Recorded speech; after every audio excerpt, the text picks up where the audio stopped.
வணக்கம். நேர்பட பேசு நிகழ்ச்சியில் உங்களை சந்திப்பதில் மகிழ்ச்சி. தமிழ் சமூகத்தில் சொந்த வீடு என்பது குருவிக்கூட்டுக்கு ஒப்பாக பார்க்கப்படும், பேசப்படும். அப்படி சில 100 குடும்பங்களின் குருவிக்கூட்டு கனவு கடந்த 2 வருடங்களுக்கு முன்பு மௌலிவாக்கத்தில் நிகழ்ந்த அந்த கோர விபத்தின் மூலம் தகர்ந்தது.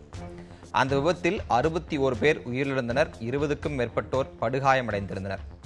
மிச்சமிருந்த கனவும் இன்றைக்கு வெடி வைத்து தகர்க்கப்பட்டிருக்கிறது. மௌலிவாக்கம் கட்டிட விபத்திற்கு பிறகு பழுதடைந்த நிலையில் இருந்த மற்றொரு கட்டிடத்தை இடிக்க உச்சநீதிமன்ற, உயர்நீதிமன்ற உத்தரவுகளை தொடர்ந்து அந்த பணி இன்றைக்கு நிறைவேற்றப்பட்டிருக்கிறது. இந்த இரு சம்பவங்களையும் வெறும் செய்தியாக மட்டும் பார்த்துவிட்டு கடந்து போக முடியுமா என்கிற கேள்வி எழுப்பப்பட்டால் நிச்சயம் முடியாது என்றுதான் பதில் வருகிறது. இந்த சம்பவங்களின் கோரமான நீட்சி இன்னமும் இங்கு வாங்காத, குடியேறாத வீட்டிற்காக வங்கியில் வாங்கிய கடனை திருப்பச் செலுத்தி கொண்டிருக்கிறார்கள் இந்த மௌலிவாக்கம் கட்டிடத்தில் வீடு வாங்கியோர். இப்படி பல சோகங்களும் சிக்கல்களும் பிரச்சனைகளும் இந்த கட்டிடத்தை தொடர்ந்து நீடித்து கொண்டே இருக்கின்றன. தகர்ப்போடு நில்லாமல் இருக்கும் இந்த பிரச்சனைகளை தீர்க்க என்ன வழி என்பது குறித்து இன்றைக்கு நேர்பட பேச அமர்வில் நாம் விவாதிக்க இருக்கிறோம். நம்மோடு இந்த அமர்வில் கங்கா ஃபவுண்டேஷன்ஸ் நிறுவனத்தைச் சேர்ந்த திரு செந்தில்குமார், சென்னை உயர்நீதிமன்றத்தின் மூத்த வழக்கறிஞர் திருமிகு வாசுகி ரமணன், மௌலிவாக்கம் கட்டிடத்தில் வீடு வாங்கி இன்னமும் சட்ட போராட்டம் நடத்தி கொண்டிருக்கக்கூடிய திரு ரவிசங்கர், அண்ணா பல்கலைக்கழகத்தின் முன்னாள் முதல்வரும் அமைப்பியல் துறை பேராசிரியருமான திரு சேகர் ஆகியோர் நம்மோடு இணைக்கின்றனர். இவர்கள் இந்த விவாதத்திற்கு வரவேற்று வார்த்தை தொடங்குகிறேன். ரவிசங்கர், உங்களிடம் தொடங்குறதா பொருத்தமாக இருக்குன்ற அடிப்படையில் முதல் கேள்வி உங்களிடமே வைக்கிறேன். தற்போது என்ன நிலை? கட்டிடம் தகர்ந்துருச்சு, இப்போ இந்த இடம் தரைமட்டம் ஆகிருச்சு. நீங்கள் இந்த வீடு வாங்க போனபோது என்ன சூழல் இருந்தோ அதே சூழலுக்கு வந்துருச்சு. ஆனால் உங்கள் வாழ்க்கை இன்னொரு 10 ஆண்டுகளுக்கு பின்னோக்கி போயிருக்குன்றது உணர முடிகிறது. தற்போது என்ன நிலை? என்ன மாதிரியான கட்டத்தில் நீங்கள் இருக்கிறீர்கள்? நிலைன்னு பார்த்துட்டீங்க அப்படின்னா இன்னைக்கு இடிக்கப்பட்டதில் எங்களுக்கு எந்த ஒரு சேஞ்சுமே வரலைங்க. பட் ஆனால் நிலைன்னு எடுத்தீங்க அப்படின்னா 2 வருஷத்துக்கு முன்னாடி வந்து அந்த நாள் ஏற்பட்டதில் இருந்து இன்னைக்கு வந்து ஒரு இறந்தவங்க இறந்துட்டாங்க அப்படின்னாலையும் எங்களுடைய ஃபினான்ஷியலி வி ஆர் டெட். என்னுடைய சேமிப்பு எல்லாத்தையும் நான் எடுத்து நான் ஒரு இதில் போட்டு ஒரு ப்ராஜெக்டில் இது எனக்கு கனவு வீடாக வரும் அப்படின்னு நினச்சி நான் போட்டது வந்து இன்னைக்கு இல்லை. பட் அதுக்கு நான் வாங்கி வச்சிருந்த லோனுக்கு நான் இன்றைக்கும் வந்து இஎம்ஐ கட்டிட்டு தான் இருக்கிறேன். ஸோ அந்த பலு வந்து எனக்கு என்னைக்கு முடியும் அப்படின்றது எனக்கு தெரியல. ஸோ ஏதோ ஒரு இதில் வந்து இதுக்கு ஒரு சொல்யூஷன் வந்துடும் அப்படின்றத எதிர்பார்த்துக்கிட்டு 2 வருஷம் ஆயிடுச்சு. 2 வருஷம் ஆன பின்னாடியும் எனக்கு இன்னும் என்னைக்கு இது வந்து முடிஞ்சிரும், இதுக்கப்புறம் நம்ம விடுபட்டுட்டோம் இதுல இருந்து, இது நம்ம ஃப்ரீ அப்படின்ற மாதிரி எனக்கு எதுவுமே தெரிய வரல. ஸோ என்ன சார்ந்த, அதாவது எங்களை மாதிரி பாதிக்கப்பட்ட அந்த இதில் இருக்கிறவங்களோட நிலை வந்து இன்னும் பரிதாபமாக தான் இருக்கு. அதில் எந்த மாற்றமும் இன்னும் ஏற்படலை. இது ஒரு அடிப்படை கேஸ் ஸ்டடிங்கிற அடிப்படையில் தான் உங்களை கேட்குறேன். நீங்கள் எந்த பின்புலத்திலிருந்து வர்றீங்க? ஏன்னா உங்களை பல பின்புலங்களும் வந்தவங்க இருப்பாங்க, முதல் தலைமுறை பட்டதாரிகள் இருப்பாங்க, பலரும் இருப்பாங்க. உங்களோட நிலை என்ன? எவ்வளவு தூரம் கடன் பெற்றிருந்தீர்கள்? இப்போ எவ்வளவு தூரம் வட்டி கட்டிருக்கீங்க? அந்த விவரங்களை பகிர முடியுமா? ஆக்சுவலாக நான் வந்து பில்டருக்கு பே பண்ணது என்னுடைய டோட்டல் இது வந்து பார்த்தீங்கன்னா 39 lakhs நான் பே பண்ணியிருந்தேன். அதில் வந்து கட்டத்தில் இருந்தது எல்லாமே ஒரு 32 lakhs என்னுடைய கையிலிருந்து அப்படின்னு சொன்னேன் அப்படின்னா என்னோட அப்பாவுடைய ரிட்டையர்மெண்ட் ஃபண்ட்ஸ், ஸோ அது என்னோட பிஎஃப் ஃபண்ட்ஸ், இது எல்லாத்தையும் போட்டு என்னோட சேமிப்பு 5 வருஷமாக நான் வேலை செஞ்சு நான் சேர்த்து வச்ச பணத்தை எல்லாத்தையும் எடுத்து அதை வந்து முன்பணமாக முதல்ல வந்து பில்டருக்கு நான் வந்து பே பண்ணிட்டேன்.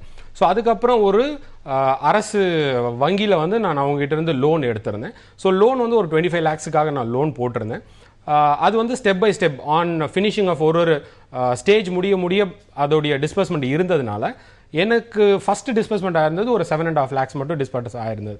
ஸோ இன்னைக்கு வரைக்கும் அந்த 7.5 lakhs வந்து நான் இன்னும் அதுக்கான வட்டியும் அசல் வந்து நான் இன்னைக்கும் கட்டிட்டு தான் இருக்கிறேன். ப்ராபப்ளி எனக்கு கூட லோன் எடுத்தவங்க நிறைய பேர் பார்த்தீங்க அப்படின்னா முதல்ல வந்து பேங்க்லேருந்து லோன் எடுத்தவங்க நிறைய பேர் இருக்காங்க. ஒரு 25 lakhs 30 lakhs லோன் எடுத்தவங்களாம் இருக்கிறாங்க. ஸோ அவங்களுக்கு எல்லாருமே வந்து பார்த்தீங்கன்னா EMIs close to 25,000 to 30,000 each month. So எனக்கு நான் 7.5 எடுத்தேன் அப்படின்றதுனால நான் இன்னும் என்னால் வந்து ஒரு மாதமும் 7.5 தான் கட்டிட்டு இருக்கேன்றதுனால நான் ஏதோ ஒரு சொல்யூஷன் வரும்ன்றதை எதிர்பார்த்துட்டு நான் இன்னும் கட்டிட்டு இருக்கேன்.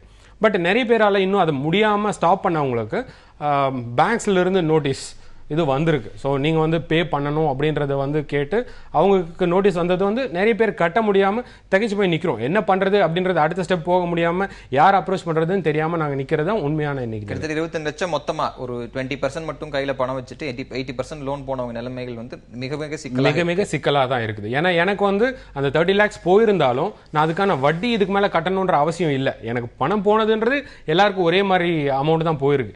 பட் எனக்கு என்னென்னா அடுத்து இன்னும் லோன் கட்டுறதுக்கான பலு வந்து எனக்கு அவ்வளோவா இல்லை. பட் 7,500 மேனேஜ் பண்ணிட்டு என்னால் பண்ண முடியுது. பட் நிறைய பேரோட நிலைமை அப்படி இல்லை.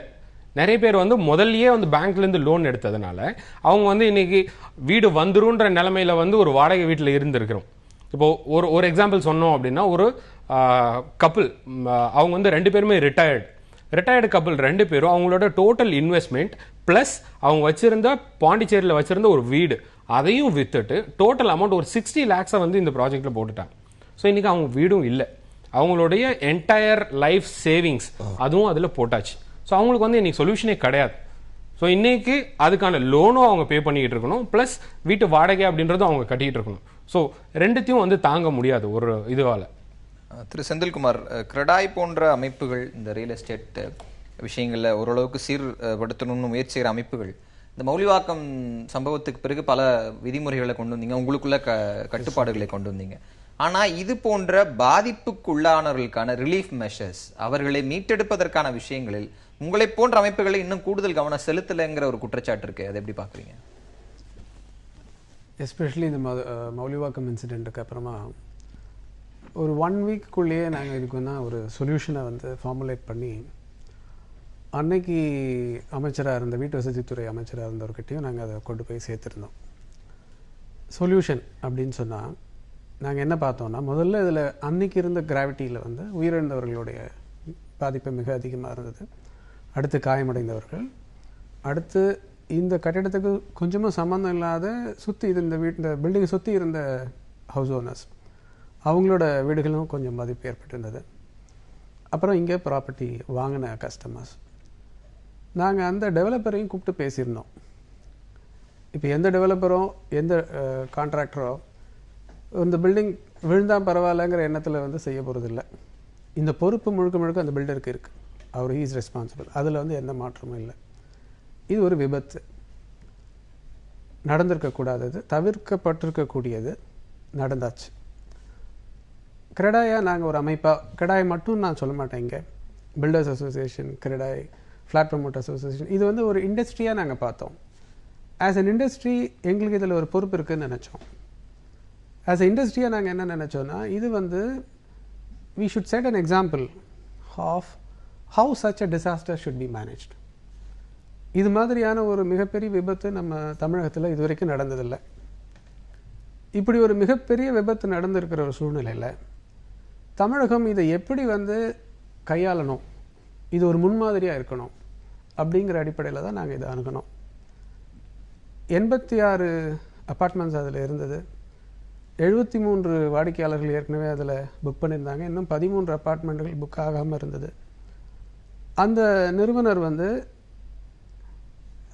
இது ஒரு மிகப்பெரிய ஒரு அசம்பாவிதம் நடந்துருச்சு, என் சார்பாக என்ன நான் செய்யணும்னு நினைக்கிறீங்களோ சொல்லுங்கள், நான் அதை செய்ய தயாராக இருக்கிறேன்.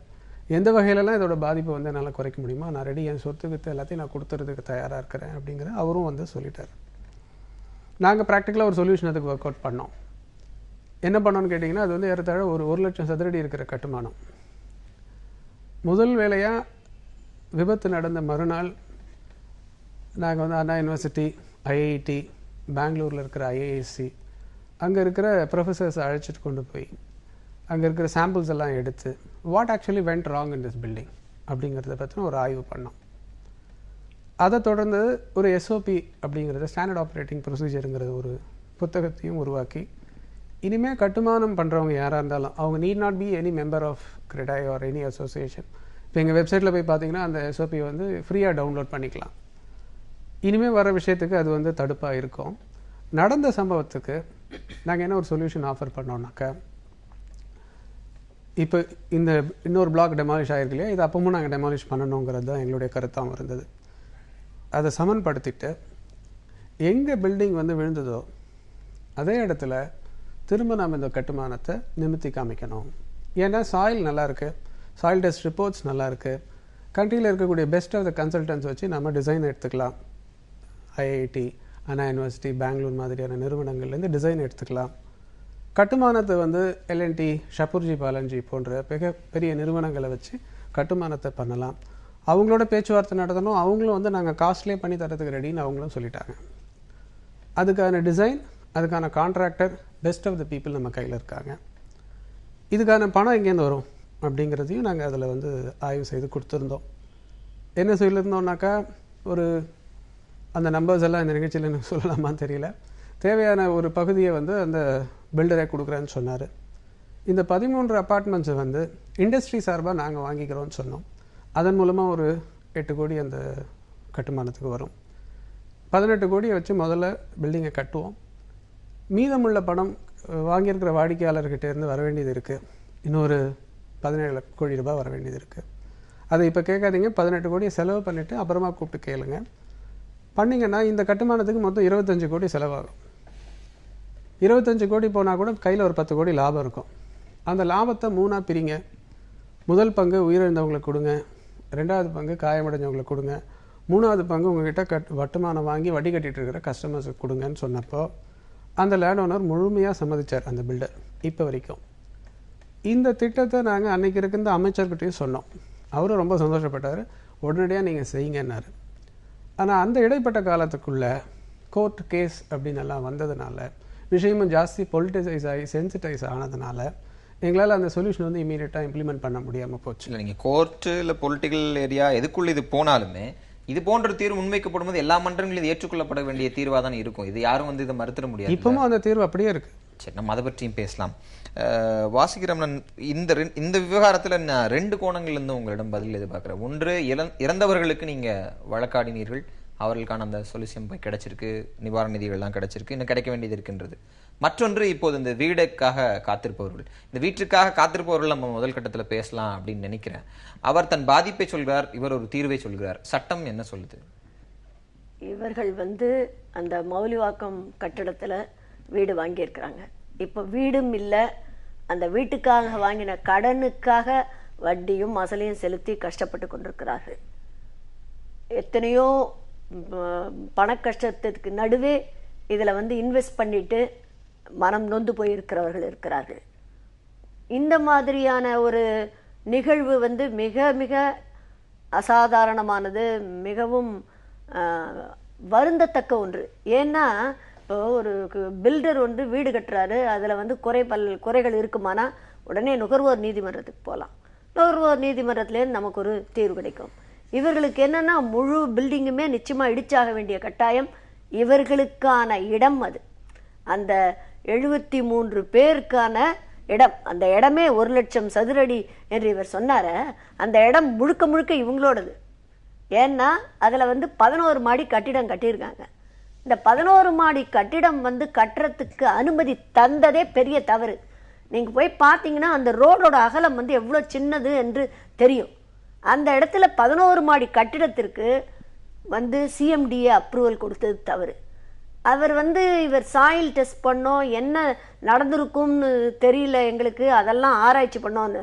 இது வந்து பார்த்த உடனேயே தெரியக்கூடிய விஷயம். அந்த பில்டிங் இடிஞ்சு போனது, மன்னிக்கணும், நம்ம என்ன பிரச்சனையால் இடிஞ்சது அப்படிங்கிற விஷயங்கள் கடந்த 2 ஆண்டுகள் நிறைய பேசப்பட்டிருக்கு. இன்னைக்கு பேசலாம், ஒரு செகண்ட் ஹாஃப்ல பேசலாம். ஏன்னா ஸ்ட்ரக்சரல் ப்ராப்ளம்ங்கிறத முதல் கட்டமா வந்திருக்கின்றத பேசலாம். ஆனா நம்ம இன்றைக்கு எதிர்நோக்கி இருப்பவர்கள் நம்ம மறுபடியும் என்ன சொல்றோம்னா, அது தகர்ப்பு இடிஞ்சது ரெண்டுமே செய்தி. ஆனா இங்க இருக்கிற பாதிப்பை பேசலாம். இவர்களுக்கு ஒரு நுகர்வோருடைய அந்த குழுவினுடைய முன்னாள் உறுப்பினர்கள் அடிப்படையில் என்ன தீர்வு நீங்க முன்வைக்கிறீங்க? அதனால இவர்கள் நிச்சயமா நுகர்வோர் நீதிமன்றத்தை அணுகலாம்.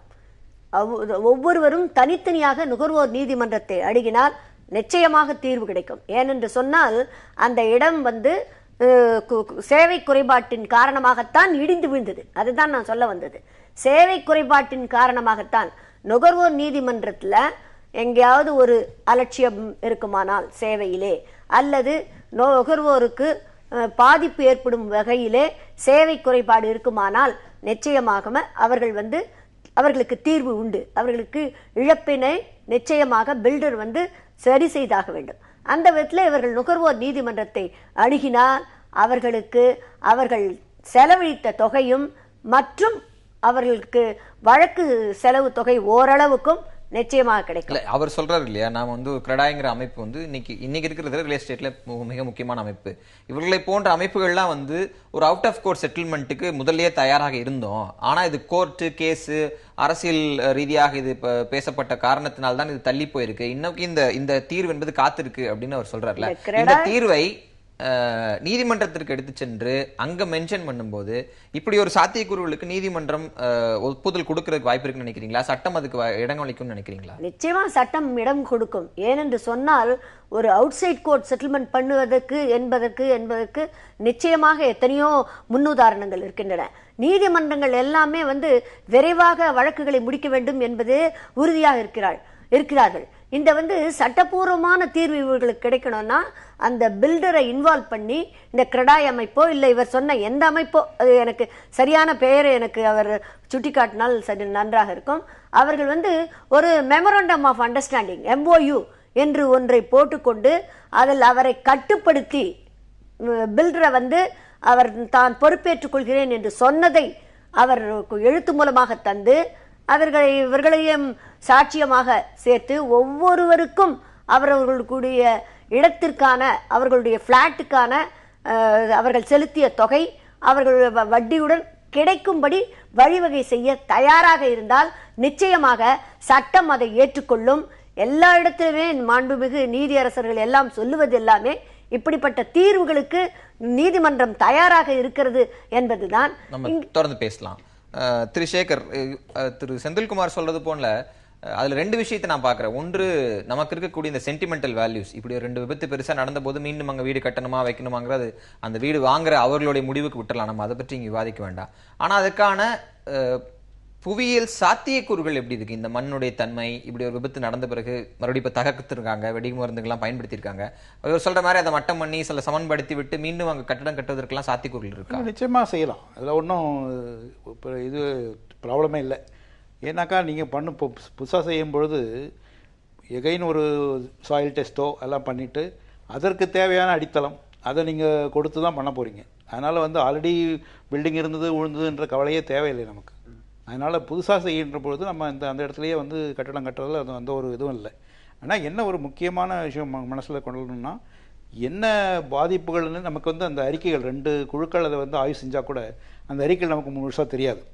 நீதிமன்றங்களில் விவாதம் இருந்ததும் அந்த நீதியரசர்கள் சொன்னதும் வச்சு பார்க்கும்போது நிச்சயமாக ஒரு வடிவமைப்பு குறைபாடுங்கிறது நல்லா தெரியுது. அந்த வடிவமைப்பு குறைபாடுக்கு காரணமானவங்க வந்து நிச்சயமாக அந்த பில்டர் தான், வேறு யாரும் சொல்ல முடியாது. ஏன்னா வடிவமைப்பு ஒவ்வொன்றையும் போயிட்டு CMDA செக் பண்ணணும்னு சொல்ல முடியாது. CMDAக்கு கொடுக்குற வரைபடங்களை வச்சு அவங்க வந்து அப்ரூவல் கொடுத்துட்றாங்க, இவங்க செஞ்சு கொடுக்குறாங்க. அப்படி இருக்கும்போது அந்த வடிவமைப்பு குறைபாடு இருக்கும்பொழுது அந்த வந்து நீங்க ஸ்ட்ரக்சரல் இன்ஜினியர் ஒருத்தர் CMDA இருந்து அதுக்கு அப்ரூவல் கொடுக்கணும்ல, நீங்க அப்ரூவல் கொடுத்து அந்த வரைபடங்கள் சரியா தானே இருக்கும். நீங்க ரொட்டீன் செக் பண்ணிருக்கணும்ல. அத போய் அந்த விஷயத்துக்கு போக வேண்டாம்னு நினைச்சேன், பட் நீங்க அதை தொடங்குனதுனால சொல்றேன். CMD அதிகாரிகள் நீங்க ரொட்டீனா காலமுறைப்படி அங்க ஆய்வு செஞ்சிருந்தால், உங்க பிளான் சரியா எக்ஸிக்யூட் ஆயிருக்கான ஆய்வு செஞ்சிருந்தால் இந்த பிரச்சனை வராது. அதான் அவர் சொன்ன மாதிரி என்ன வந்து CMDயோட ப்ரொசீஜர்னு இப்ப எனக்கு சரியா தெரியல.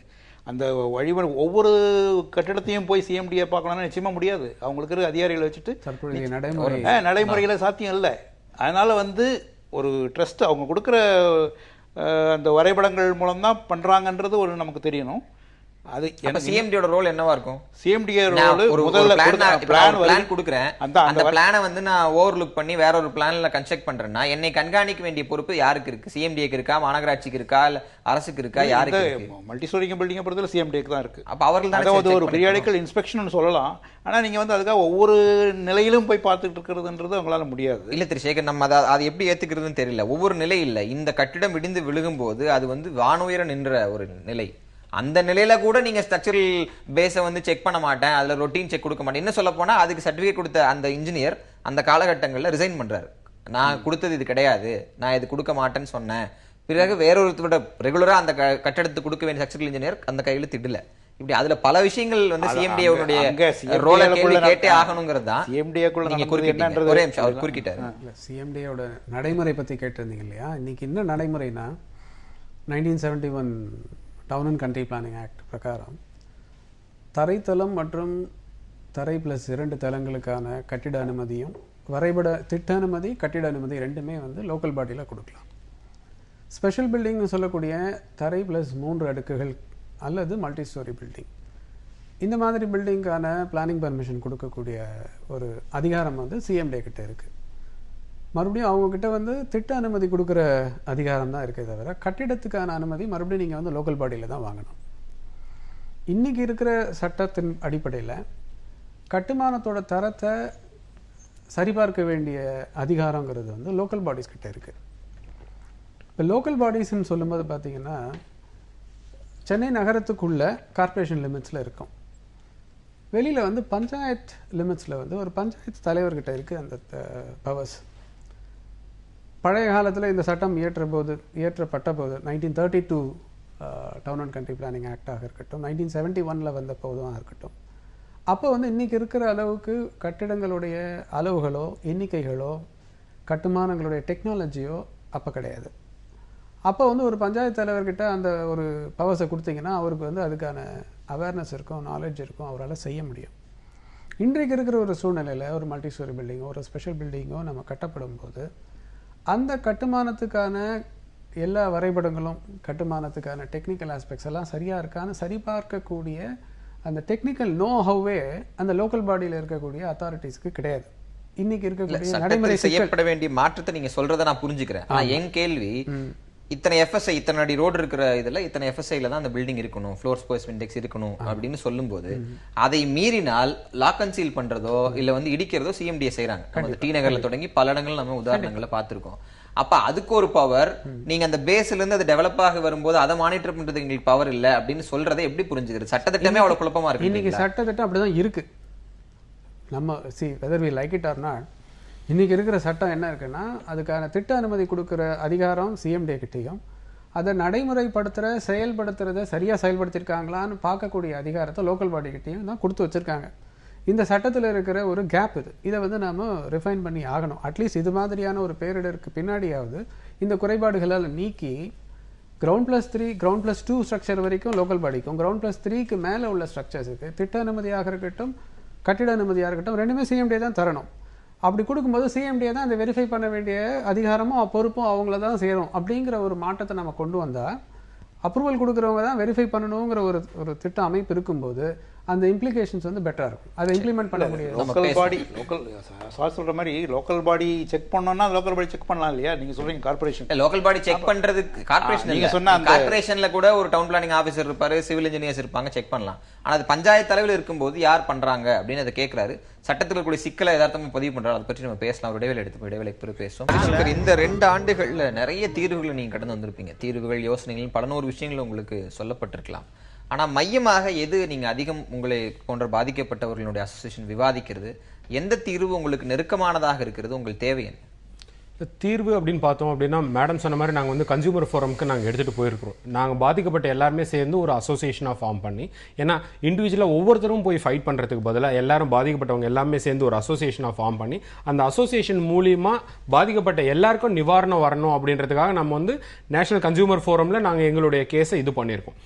பட் அன்ஃபார்ச்சுனேட்லி பார்த்தீங்க அப்படின்னா நம்ம ஜுடிஷியல் சிஸ்டமில் ரொம்ப ஸ்லோவாக இருக்கிறதுனால அடுத்த ஹியரிங், அதாவது இப்போ கன்சியூமர் ஃபோரமோட ஸ்டேட்டஸ் என்னன்னு பார்த்தீங்க அப்படின்னா எங்கள் சைடில் இருந்தும் அப்போனன்ட் சைடில் இருந்தும் வந்த எல்லா இதுவும் முடிஞ்சிடுச்சு.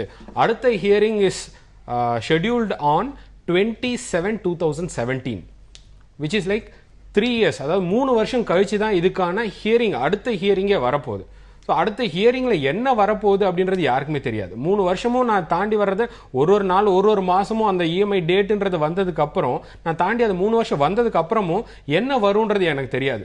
இன்னொரு ஒரு பயம் அப்படின்னு பார்த்தீங்க அப்படின்னா ஜட்மெண்ட்ல இப்போ ஃபார் எக்ஸாம்பிள் ஆமாம் பில்டர் இதுதான் ரீபே பண்ணி ஆகணும், ஏன்னா கன்சூமர் என் சைடில் எதுவுமே தப்பும் இல்லை, நான் வந்து பே பண்ணியிருக்கிறேன், எனக்கு அது வந்து நிறைவு பெறாத ஒரு பொருளை எனக்கு வந்து அவர் ஒப்படைக்க வேண்டிய கட்டாயத்தில் அவர் பண்ணலை அப்படின்றதுனால பில்டர் ரீபே பண்ணணுன்ற ஒரு பொசிஷனே வந்துடுச்சுன்னா கூட பில்டர்னால என்னால் கட்ட முடியுமான்றது எங்கள் எல்லாருக்கும் ஒரு பயம் இருக்குது.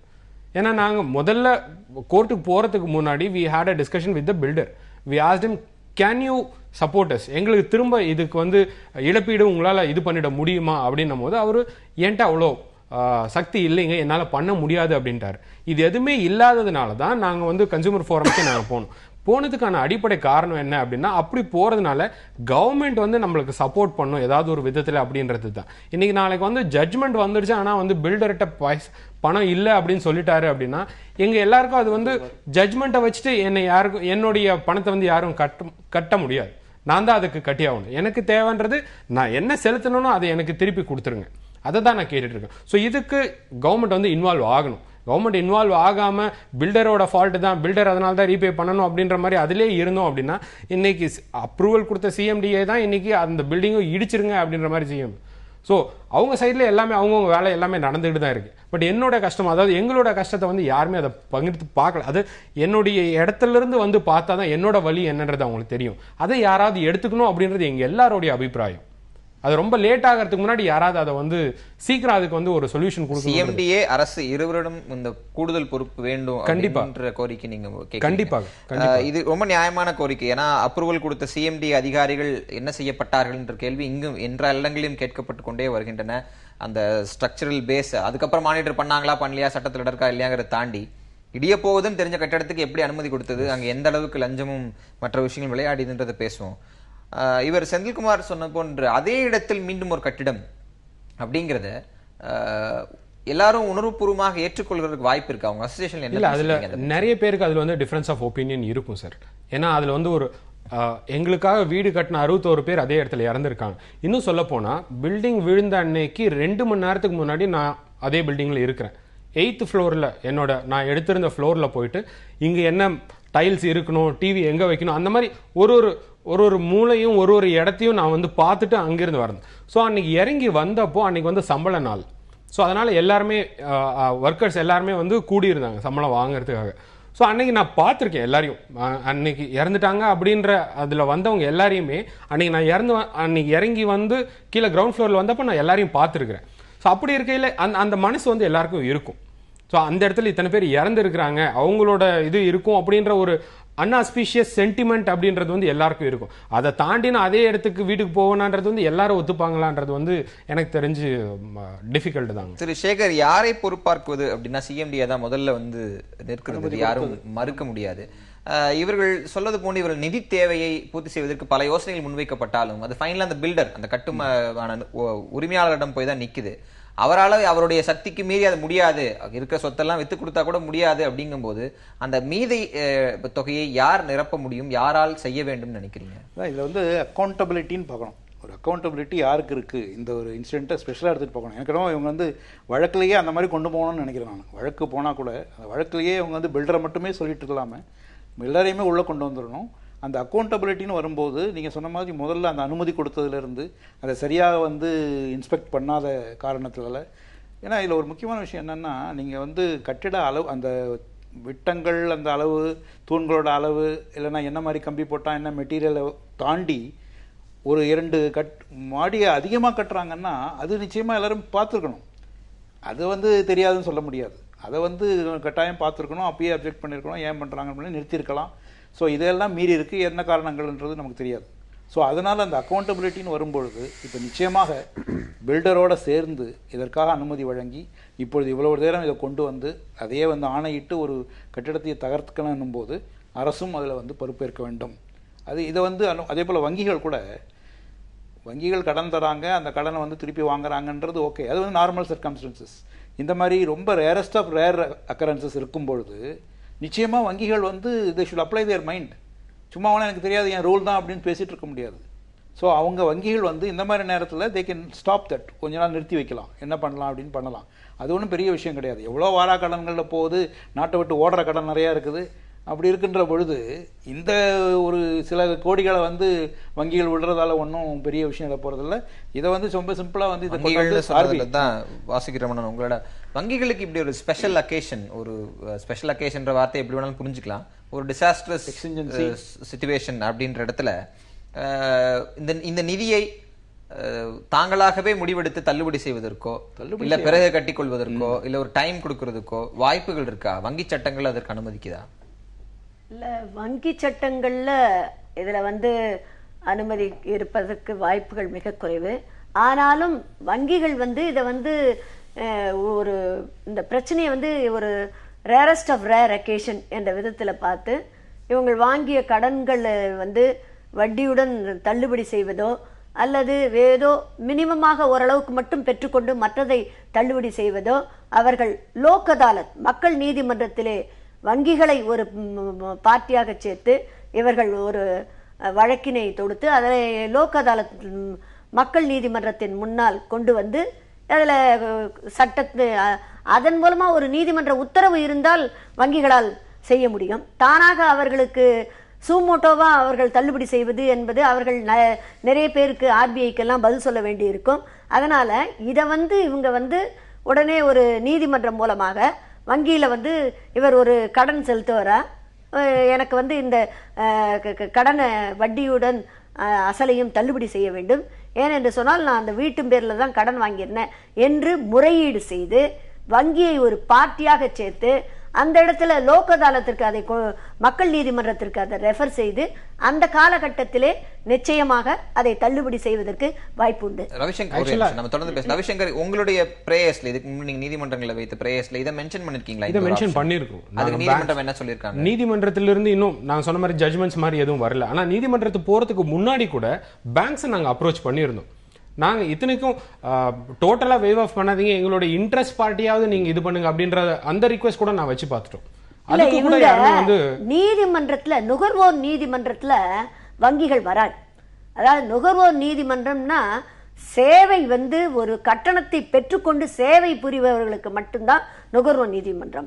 இவர்கள் வங்கிகளை வந்து நுகர்வோர் நீதிமன்றத்துல நுகர்வோர் இதுல வந்து மேடம் சொன்ன மாதிரி நாங்க வங்கியில வந்து நுகர்வோர் இதுல ஆக்சுவலா 2 கேஸா இது போயிட்டு இருக்கு. ஒன்னு வந்து நுகர்வோர் இதுல வந்து பில்டருக்கு அகேன்ஸ்டா மட்டும் தான் போயிட்டு இருக்கு. அது இல்லாம இன்னொரு ரிட் இது வந்து நம்ம இதுல போட்டுட்டு இருக்கோம். அதுலதான் வந்து பேங்க்ஸ் நாங்க வந்து தள்ளுபடி பண்றதுக்கு இது கொடுத்துருக்கிறோம். பட் எங்களோட இது என்னன்னா, பேங்க்ல கேட்கும் போது இதை வந்து ஒரு எம்பத்தைஸ் பண்ணிட்டு ஆமா இந்த மாதிரி இருக்கிறவங்க என்ன பண்ணுவாங்கன்றத திங்க் பண்ற அளவுக்கு கூட அந்த மேலாளர்களுக்கு யாருக்குமே வந்து இது பண்ணல.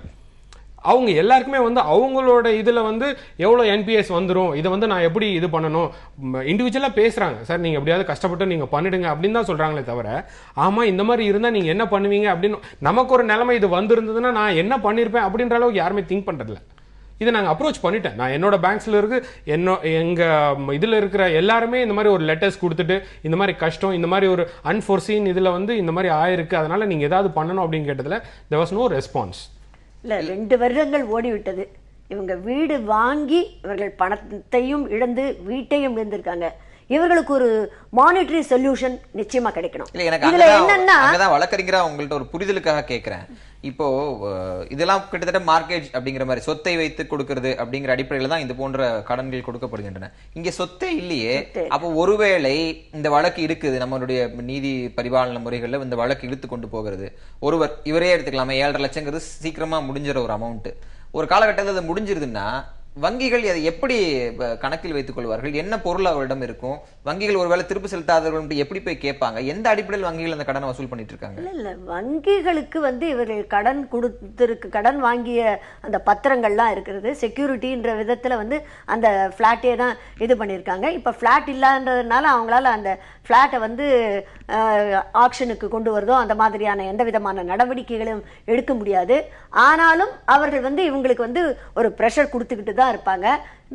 இவர்களுக்கு வந்து சாதாரணமா பாத்தீங்கன்னா இங்க வீடு வாங்கியவர்கள் அத்தனை பேருமே நடுத்தர மக்கள் அல்லது நடுத்தரத்துக்கு கொஞ்சம் குறைவானவர்களும் கூட இருக்கலாம். மிக மிக குறைவான பேர்கள் தான் மேல் தளத்து மக்களாக இருப்பார்கள். ஆனால் ஏன் இதை சொல்றேன்னா, இந்த நடுத்தர வர்க்கத்துக்கே உள்ள ஒரு சாதாரண பயம், வங்கிகளிலே பணம் செலுத்தாவிட்டால் என்ன நடக்குமோ என்ற அவர்களுடைய பயத்தை தவிர வங்கிகளுமே இவர்கள் மீது மேல் நடவடிக்கை மற்ற சொத்துக்களின் மீது அட்டாச் பண்ணும்படியான அதிகாரத்தை அவர்கள் பிரயோகப்படுத்துவார்கள். இதுல நான் என்ன சொல்ல வரேன்னா, வங்கிகள்ல இந்த மாதிரி மக்கள் நீதிமன்றம் லோக் அதாலத் போன்ற இதனால மட்டும்தான் சொல்யூஷன் கிடைக்க முடியும். அடுத்தபடியா பாத்தீங்கன்னா இவங்களுக்கு மானிட்டரி சொல்யூஷன்னா எவ்வளவுதான் முயன்றாலும் அவர் பில்டரால இவங்களுக்கு அந்த பணத்தை இவர்கள் நுகர்வோர் நீதி மன்றத்துல நேஷனல் கமிஷன்ல போட்டிருந்து அவர்களுக்கெல்லாம் அவார்டு கிடைச்சாலும் கூட பணத்தை இவர்கள் திருப்பி தர வேண்டும் என்று சொன்னால் கூட பில்டரால அத்தனை பணத்தையும் அவரால் செலுத்த முடியுமா? நிச்சயமா முடியாது. ஏனென்று சொன்னால் இதுல பாத்தீங்கன்னா இந்த வழக்கு அவர்கள் மும்முனையில சந்திச்சிட்டு இருக்கிறவங்க, ஒன்று வந்து அந்த இடிபாடுகளில் இறந்து போனார்களே 61 பேர், அவர்கள் அதை தவிர மிகவும் அடிபட்டவர்கள் என்று 29 பேர். இந்த 61 பேருக்காக அதில் 61 பேரில் 14 பேர்கள் மட்டும்தான் தமிழ்நாட்டை சேர்ந்தவர்கள். இதில் நான் வந்து தமிழ்நாட்டை சேர்ந்தவங்க, ஆந்திராவை சேர்ந்தவங்க எல்லாம் சொல்ல வரல. பாலக்கோட்டா, விஜயநகரம் மற்றும் ஒரிசா போன்ற மாநிலங்களிலெல்லாம் வந்து இங்கே இருந்து பணியாற்றியவர்கள். இவர்களுக்கு அத்தனை பேருக்கும் இவர்கள் ஏதோ ஓரளவுக்கு இன்சூரன்ஸ் எடுத்திருக்கிறாங்க பில்டர்ஸ்.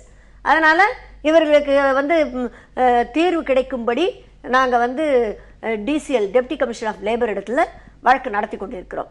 ஏற்கனவே உயர்நீதிமன்றம் மாண்புமிகு நீதியரசர் அவர்கள் 1 கோடி ரூபாய் பில்டரை செலுத்த சொல்லி அதில் 61 லட்சத்தை 61 இறந்தவர்களுக்கும் மிச்சம் 39 லட்சம் இன்னமும் நம்முடைய ஸ்ரீபெரும்புதூர் கோர்ட்ல டெபாசிட்ல இருக்கு.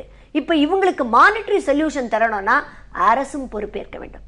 ஏனென்று சொன்னால் சிஎம்டிஏ அப்ரூவல், ஸ்பெஷல் பர்மிஷன் இந்த மாதிரி எல்லாம் வழங்கியிருக்கு. இதை வந்து போய் கண்காணிக்க வேண்டியது உள்ளாட்சியினுடைய பொறுப்பு என்று நம்முடைய செந்தில்குமார் அவர்கள் குறிப்பிட்டார்கள். இப்போ உள்ளாட்சி நிர்வாகிகளாக இருக்கட்டும் அல்லது சிஎம்டிஏவா இருந்தாலும் எல்லாம் அரசின் கீழ் வருகிறது. அரசுக்கு நிச்சயமாக இப்படிப்பட்ட ஒரு டிசாஸ்டர்ல பொறுப்பு இருக்கிறது. உண்மையிலேயே தமிழக முதல்வர் இறந்து போனவர்களுக்கெல்லாம் 7 லட்சம் ரூபாய் வழங்கினார்கள். அது பெரிதல்ல. ஏனென்று சொன்னால் சந்திரபாபு நாயுடு அங்க 10 லட்சம் கொடுத்தாரு. ஆனால் இங்கே வீடை இழந்து நிற்கிறார்களே, இவர்களுக்கு நிச்சயமாக அரசு தானாகவே முன் வந்து இந்த பிரச்சனையை எப்படி தீர்க்குவது என்று பில்டரையும் வச்சுக்கிட்டு மற்றும் வந்து இந்த மாதிரி அமைப்புகளையும் வைத்துக்கொண்டு அவர் நிச்சயமா அவர்களுக்கு வந்து அந்த இடத்துல குடிபோக விரும்புபவர்கள் விரும்பட்டும், அவர்களுக்கு என்று பிளாட்டை ஒதுக்கலாம், வேண்டாம் என்று எனக்கு பணமாகவே திருப்பி தர வேண்டும் என்று சொன்னால் அதற்கான மானிட்டரி காம்பன்சேஷனையும் இவர்களுக்கு தர வேண்டும். சரி, இப்போ வேறொரு யோசனையும் இங்க முன்வைக்கப்படுது. இது வந்து ஒரு சென்டிமெண்டல் வேல்யூ, உணர்வுபூர்வமாக அந்த இடத்தில் குடியேற, ஏன்னா ஒரு வாழ்க்கையே அதுல இருக்கிறதுனால போகிறதுக்கு வாய்ப்பு இருக்காது. அப்படிங்கும்போது அந்த நிலத்தை விற்று அந்த பணத்தை கொடுக்கலாம், ஒட்டுமொத்தமாக நிலத்தை விற்று பணத்தை கொடுக்கலாம்னு ஒரு ஆப்ஷன் சொல்லப்படுது. இதெல்லாம் செய்தாலும் அரசின் பங்களிப்பு இல்லாமல் இதை நிறைவேற்றிவிட முடியுமா? கண்டிப்பா முடியாது. இந்த மாதிரி ஒரு பேரிடர், இது போல ஒரு டிசாஸ்டர்ல டெஃபினட்டாக government should pitch in, industry should pitch in, builder should pitch in. இதுக்கான பொறுப்பை வந்து எல்லாருமே சமமாக எடுத்துக்கிட்டு இது ஒரு முன்னுதாரணமாக பண்ணணுன்றது என்னுடைய இண்டஸ்ட்ரி சார்பாக நாங்கள் வந்து முன்வைக்கிற ஒரு கோரிக்கை. ஏன்னா பல இடங்களில் இது போன்ற நிகழ்வுகள் நடக்குது. இதுக்கு வந்து இப்படி ஒரு பாசிட்டிவான சொல்யூஷனை நம்ம கொடுக்காம போயிட்டோம்னா அந்த இடம் வந்து புல்முளைச்சு வெறும்னே ஒரு காட்சி பொருளாக மட்டும்தான் இருக்குமே தவிர அங்கே வந்து இதுக்கான ஒரு சொல்யூஷன் வந்து வராது. இப்போ நீங்கள் சொன்ன மாதிரி அதில் நிறைய சென்டிமெண்ட் வேல்யூஸ் இருக்க தான் செய்யுது. வீடுங்கிறது, வீடு கல்யாணங்கிறது ரொம்ப முக்கியமாக ஒவ்வொருத்தருக்கும் வாழ்க்கையில் இருக்கிற ஒரு விஷயம். அது 100% அக்செப்ட் பண்ணிக்க வேண்டிய ஒரு விஷயம் தான் சொன்னாலும் இதுக்கான இதை விட பெட்டர் சொல்யூஷன் இருக்குமா அப்படின்னு சொன்னால் அந்த சொல்யூஷனை நம்ம வந்து திங்க் பண்ணி பார்க்கலாம். அட்லீஸ்ட் அங்கே நம்ம திரும்ப அந்த கட்டிடத்தை கட்டி அவங்களுக்கு ஒரு வீடை கொடுக்கும்போது அவங்களுக்கு அந்த வீடை விற்றுட்டு வேறு இடத்துல வாங்கிக்கிறதுக்கான ஒரு வாய்ப்பு இருக்கும். மேடம் சொன்ன மாதிரியும் சார் சொன்ன மாதிரியும் இதுக்கான ப்ராப்பர் காம்பன்சேஷனும் அவங்களுக்கு கிடைச்சாகணும். பேங்க்ஸ் டெஃபினட்டாக டிஸ்கவுண்ட் எல்லாம் பண்ண வேண்டியதில்லை. நம்ம ஆட்கள் வந்து ரொம்பவும் அதில் சுயமரியாதை உள்ளவர்கள், யாரும் வந்து ஃப்ரீயெல்லாம் கேட்க மாட்டாங்க. அவங்க கேட்குறதெல்லாம் டைம் தான் கேட்பாங்க அதிகபட்சம். எங்களுக்கு நீங்கள் அப்புறமா வாங்கிக்கோங்க, இப்போ வந்து வீடும் இல்லை எதுவும் இல்லாத நேரத்தில் மாதம் மாதம் எங்களுக்கு டியூ கட்டுங்கன்னு சொல்லி ப்ரெஷர் கொடுக்காதீங்கிற ஒரு ரிலீஃப் தான் அவங்க கேட்குறாங்க. ரொம்ப நியாயமான ரிலீஃப் அது. பேங்க்கில் அந்த ரிலீஃப் கொடுக்கப்படணும். இதுக்கான ஒரு ப்ராப்பர் காம்பன்சேஷனை கவர்மெண்ட் டெஃபினட்டாக, ஏன்னா இது வந்து ஒரு ரேரஸ்ட் ஆஃப் ரேர் கேஸ். இதில் ஒரு முன்மாதிரியாக தமிழகம் வந்து இப்படி ஒரு டிசாஸ்டரை கூட இதை விட சிறப்பாக கையாள முடியாதுங்கிற அளவுக்கு ஒட்டுமொத்த தேசமும் திரும்பி பார்க்கக்கூடிய ஒரு சொல்யூஷனாக இதை வந்து நம்ம கொண்டு வரணுங்கிறது இண்டஸ்ட்ரி சார்பாக நான் வைக்கிற கோரிக்கை. திரு ரவிசங்கர், வழக்கமாக இந்த நிகழ்ச்சி நிறைவு செய்யும் போது எல்லாரிடம் நான் இறுதிக்கிறது கேட்பேன். ஆனால் பாதிக்கப்பட்ட நபர் அப்படிங்கிறனால இவங்க மூவரும் இறுதிக்கிறதுக்கான நேரத்தையும் உங்களிடம் கொடுக்குறேன். நீங்கள் அரசிடம் வைக்கக்கூடிய அப்பீல் என்னங்கிறத நீங்கள் வைக்கலாம். சார், ஒரு வீடியோ எடுக்கும் போது ஒரு சாமானியனா என்னென்ன பார்க்கணுமோ அது எல்லாத்தையும் பார்த்து தான் நான் வீடியோ எடுத்திருந்தேன். அதோட பேப்பர்ஸ் கரெக்டாக இருக்குதா, எல்லாமே சரியான இதில் இருக்குதா, அதை வக்கீல்கிட்ட போய் அதை இது பண்ணுறதுலேருந்து எல்லாமே பண்ணியிருந்தேன். பட் அது வந்து சரியான அப்ரூவல் எடுத்திருக்கிறாங்களா, இத்தனை ஃப்ளோர்ஸ்க்கு வாங்கி இருக்கிறாங்களா இல்லையான்ற அளவுக்கெல்லாம் உள்ள போய் பார்க்கறதுக்கு ஒரு சாமானியனால முடியாது. எனக்கு இருந்த டிசைன் அப்ரூவல்ஸை வச்சு அதோட எக்ஸ்பர்ட்ஸ் கிட்ட காமிச்சு இது கரெக்டா இருக்கான்ற அளவுக்கு பார்க்க முடியுமே தவிர, அந்த பேப்பர்ல இருக்கிறத தான் அவர் கட்டி இருக்காரான்ற பார்க்குற அளவுக்கு ஒரு சராசரி குடிமகனால அதை வந்து பார்க்க முடியாது.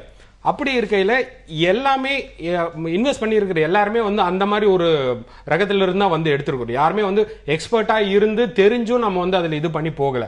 அப்படி இருக்கையில் இதுல பாதிச்சு இன்னும் அதுல வந்து கண்டினியூ ஆயிருக்கிறது நாங்க மட்டும்தான் இருக்கிறோம். அது பேங்கா இருக்கட்டும், சிஎம்டி ஆகட்டும், கவர்மெண்டா இருக்கட்டும், எல்லாருமே அவங்கவுங்க போக்குல அவங்க இருக்கிறாங்க. பட் இன்னமும் பாதிப்புல இருந்து மீளாம அதிலே இருக்கிறது நாங்க மட்டும்தான். ஸோ எங்க கோரிக்கை பிரேயர்ஸ் அப்படின்னு சொன்னோம் அப்படின்னா, சிஎம்டிஏ அண்ட் கவர்மெண்ட் இதை வந்து ஒரு எக்ஸப்ஷனல் கேஸா எடுத்துட்டு இதுக்கு வந்து ஒரு சொல்யூஷன் கொடுத்தாவணும். மானிட்டரி பெனிஃபிட்ன்றது வந்து அத்தியாவசியம்.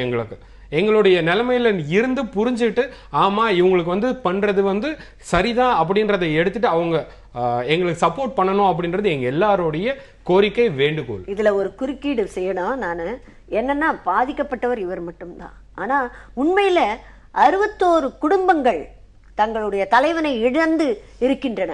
அந்த 61 குடும்பங்களுக்கு 7 லட்சம் வழங்கி இருக்கிறாங்க. அது வேற விஷயம். அதுல எத்தனை குளறுபடிகள் தெரியுமா? சாதாரணமா வந்து இறந்து போனவருடைய மனைவியை மட்டுமே தேடி போய் அந்த 7 லட்சத்தை கொடுத்திருக்கிறார்கள். ஒருவன் இறந்து போனால் அவனுடைய மனைவி மட்டுமல்ல, அவனுடைய தாயும் அரசு அவர்களுடைய வாரிசு தான். அவங்களுக்கு வந்து லீகல் ஹேர் என்று சொல்லப்படுங்க. அதனால அந்த குளறுபடியின் காரணமாக அந்த 7 லட்சத்தை இந்த கணவனை விட்டு பிரிந்திருந்த சில மனைவிகள் கூட பெற்று சென்றிருக்கிறார்கள். மாமியார்களுக்கு அது மறுக்கப்பட்டிருக்கிறது. பிரிந்திருந்தாலும் ஜீவனாம்சம் கொடுத்தாகணும். அதுக்குள்ளே நிறைய விஷயங்கள் இருக்கு. அது நிச்சயம் குடும்பம் அப்படிங்கிற அடிப்படையில் அரசு கொடுத்திருக்கிறது. போதுமானதா இல்லையாங்கிற விவாதம் நம்ம கொண்டு போலாம். போதுமானதாக இல்லைங்க அடிப்படையில் போதுமானது இல்லைன்றது இல்ல. நான் சொல்ல வந்து கொடுத்த அமௌண்ட்டுமே சரியாக கொடுக்கப்படவில்லை. அதே போல எதிர்காலத்துல வந்து என்ன வந்து நீங்க சொல்ல விரும்புறீங்கன்னு நீ சொன்னா நல்லா இருக்கும். ஏன்னா இந்த மாதிரி ஒரு இதை அவாய்ட் பண்ணணும்னா இந்த பிளாட்ஸ் வாங்குறவங்க எதுல வந்து கொஞ்சம் அவர் ரொம்ப யதார்த்தமா சொல்லிட்டாரு. அவர் வேற ஒரு துறையை சேர்ந்தவரா இருப்பாரு. வீடை காட்டுற விஷயத்த கட்டுறாங்கன்ற நம்பிக்கை தான் இருக்க போது. அடிப்படையில் அந்த நம்பிக்கை அந்த கட்டுமானரால் தகர்க்கப்பட்டிருக்கு. அது ஒரு விழிப்புணர்வு அடுத்த கட்டங்களை ஏற்படுத்தி இருக்கு. அது என்ன பேசினாலும் அந்த இழப்பை நம்ம வந்து சரி செய்ய முடியாது. 2014 ஜூன் 28ஆம் தேதி நிகழ்ந்த அந்த மௌலிவாக்கம் கட்டிட விபத்து தமிழகத்தில் நிகழ்ந்த மிகப்பெரிய கட்டிட விபத்தாக பார்க்கப்பட்டது. இன்றைக்கு நடந்திருக்கக்கூடிய அந்த கட்டிட தகர்ப்பும் தமிழகத்தில் முதலாக நடந்திருக்கக்கூடிய மிகப்பெரிய கட்டிட தகர்ப்பாக பார்க்கப்பட்டிருக்கிறது. இந்த இரண்டு விஷயங்களிலும் இருக்கக்கூடிய மிகப்பெரிய என்கிற வார்த்தைக்கு பின்பு மிகப்பெரிய சோகமும் எஞ்சி இருக்கிறது. இவற்றுக்கு கிடைக்கக்கூடிய, அதாவது இந்த இடத்தில் உயிரிழந்தவர்களுக்கும் வீடிழந்தவர்களுக்கும் கிடைக்கக்கூடிய நியாயம் மட்டுமே இதை ஈடு செய்யும். அதுவும் விரைவாக கிடைக்க வேண்டும் என்பது மட்டுமே ஒரு நிரந்தர தீர்வாக இருக்க முடியும் என்கிற அடிப்படையில் ஓரளவுக்கு தீர்வுகளை இந்த அமர்வு முன்வைக்க வேண்டும். செய்தியை தாண்டி தீர்வுகளை பேசக்கூடிய களமாக இந்த அமர்வை அமைக்க வேண்டும் என்ற அடிப்படையில் புதிய தலைமுறை இந்த நேர்பட பேச வடிவமைத்திருந்தது. ஓரளவுக்கு அந்த இலக்கை எட்டியிருக்கிறோம் என்று நம்புகிறோம். இந்த விவாதத்தில் கலந்து கொண்ட அனைவருக்கும் நன்றி. மீண்டும் ஒரு நேர்பட பேச அமர்வில் சந்திக்கலாம்.